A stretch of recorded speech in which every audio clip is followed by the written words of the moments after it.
Making linen-wrapped books is a great cost-effective way to add a unique touch to your home decor, and you have the freedom to choose the fabric and color that fits your aesthetic. So let's get to it.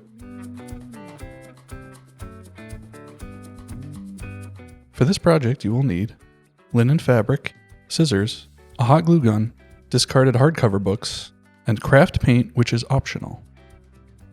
I'm using a linen fabric that's somewhat see-through.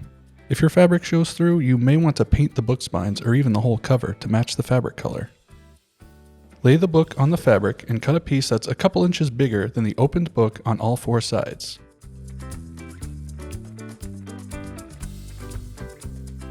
If your fabric is wrinkled, this is your last chance to iron before gluing.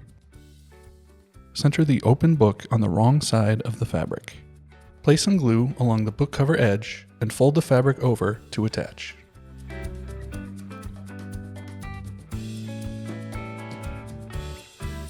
Pull the fabric taut and repeat to glue the other side.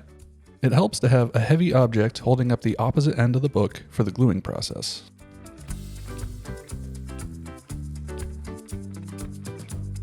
Cut into the fabric at the corners, close to the spine on both sides.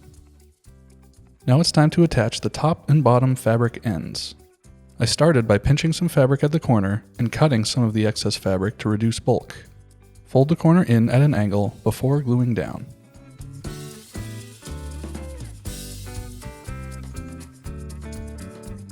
Repeat to attach the remaining top and bottom ends. Trim the fabric at the spine down to about 1/2 inch.